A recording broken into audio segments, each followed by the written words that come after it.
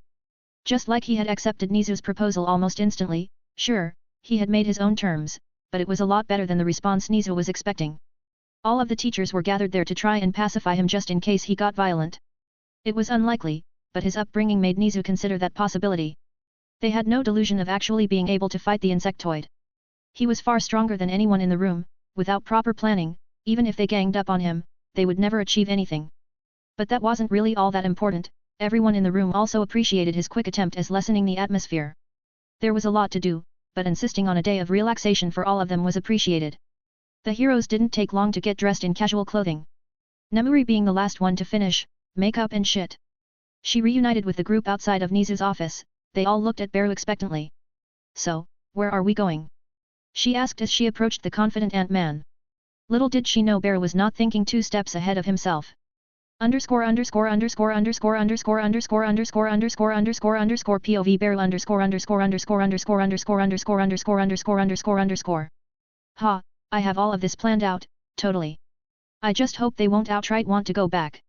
That, my lady, you will have to find out. Just step in, I said as I raised my hand and opened a misty portal to a special location. Ooh, I like surprises. She responded with a bit of a grin and a somewhat seductive tone. I fucking love this gal. I bet you she's the type that's openly promiscuous but doesn't actually put out in private. This already looks shady. Said Aizawa as he stared at the swirling misty portal. Didn't that villain also have this quirk? Asked Nizu, a bit curious. All for One also gave a copy of it to me. This is the perfect cover-up, to be honest. Not like they can do anything to disprove it. I see. So he was able to clone quirks. The principal continued to ask me questions. I guess I don't mind answering. Well, one of his subordinates figured how to copy the genetic composition of a quirk or something like that. He could endlessly copy any quirk All for One had in possession. This is also the only reason his Nomua plan was feasible. Even All for One wouldn't have enough quirks to supply an entire army of Nomas. Well, that's debatable, but whatever. The heroes slowly stepped into the portal, Bear entering right after them as he heard few gasps and a frustrated sigh. Where have you brought us? Asked Aizawa as he looked at his pristine surroundings. The cramped alleyway was really not welcoming, maybe the spilt over trash cans and the rats aren't really helpful. Don't worry. This is a prestigious establishment, I said as I boisterously pointed towards the sign in front of us. It simply wrote bar, it was glowing a bit, but it was constantly flickering. Should I expect a fight? Asked Nemuri, probably preparing to pull out a whip from her bag. Nah, everything's fine. Nizu seemed to be the only one to find the situation amusing. Toshi didn't even seem to know what to say to this. Mike was just sweating a bit, and Snipe was scratching his head. Let's go inside, I said as I took a step towards the building. Nizu was the only one to follow me with a smile, even climbing up on my shoulder. I stopped for a second. What's wrong? Come on, I said as I walked and opened the door. They ended up reluctantly following in. I do technically have their boss with me, this has turned into a hostage situation. They also don't really know where they are, so I guess this is also a kidnapping. They either come in, or they wait outside. Hitching a ride back to Mutasafa will take a few hours after all. Jiren, I brought you business, I said, loudly announcing our arrival to the bartender and legitimate owner of this fine establishment. This does look a lot better on the inside. Said Nizu from my shoulder. Jiren looked at me for a second, a bit startled, but then his eyes widened when seeing the heroes. I ignored his reactions and just took a seat on my favorite stool. Well, I did have to throw someone away from it, but that doesn't matter. But he's a thug, he'll get over it. I regret this. Said Aizawa as he stepped in. See, as if I couldn't tell by your expression. Wait, that's normal. Well then, guess I'll go fuck myself. Hey, it's not that bad. Been to worse places. said Snipe as he took a seat beside me, completely ignoring the strained atmosphere. I wonder if this place is safe for a frail woman such as myself, Nemuri said as she walked in. She immediately caught the eyes of the villains inside. She's not exactly dressed like a nun after all, is she ever? She's wearing a short skirt and a nice blouse paired with a pair of high heels. She's basically asking to get gawked at. But I don't get the whole frail woman part. This chick can likely fuck over all the villains in this place at once. And not in a fun way. If I know wait him saying ga ha ha ha. Don't worry sweet cheeks, I'll take care of ya, I said in my best thuggish tone as I patted my lap like a true gentleman. Or a vagabond, same thing. Pfft, sure. But you're paying my tab too, she said coyly as she sat down beside Snipe. The place to my side was taken by no other than Toshinori. He still looked speechless at the way things were going. He can't even drink, so I'll get him some soda or something. I'll have to ask Jiren not to put cocaine in it though. Ha, I'm paying for everyone. I extended the invitation, it's only natural, I said as I patted myself on the chest. Mike sat right beside Nemuri, sighing to himself and looking around cautiously. Everyone was still nervous, but I think that's just because of me. The heroes are in civilian clothing and some of them are even wearing disguises like a face mask, Aizawa, and a stylish pair of sunglasses, Snipe. The only person here that might be able to recognize them as heroes is Jiren. The more common street thugs won't recognize most heroes. Jiren stared into my eyes. He had somewhat regained his composure. Great to see you again. I wasn't expecting something like this. Should I be concerned? He asked as he prepared to take out a few of my favorite drinks. He's just asking as a formality. He knows that if I wanted to sell him out I would have just done it.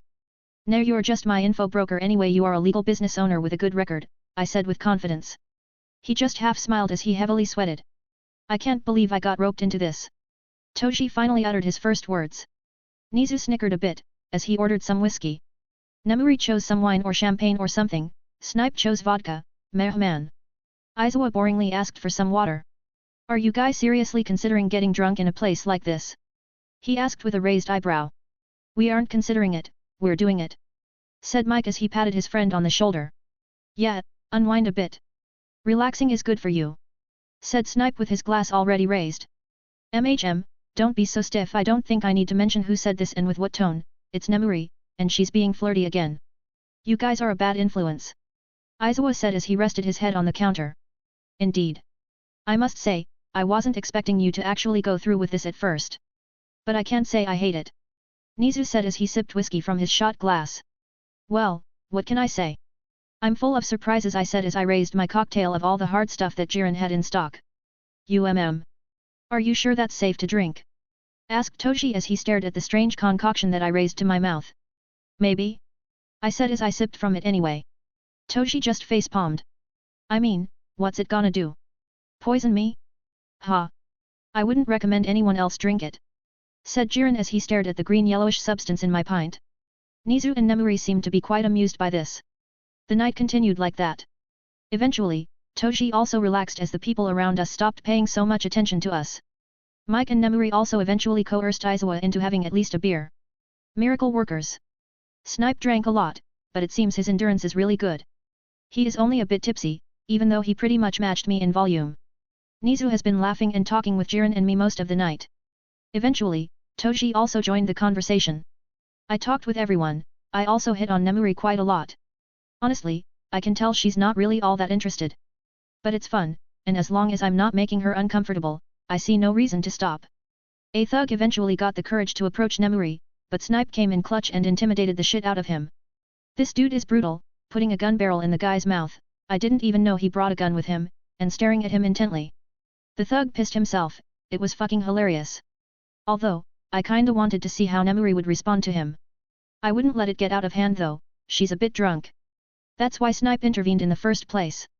In the end, I brought everyone back to UA, but I was left with the task of either teleporting the rest home or letting them on their own. I obviously chose the first option. Nizu remained at UA. Apparently, he usually sleeps there too. Weird. Snipe also lives in a dorm room, so he didn't need a teleport home.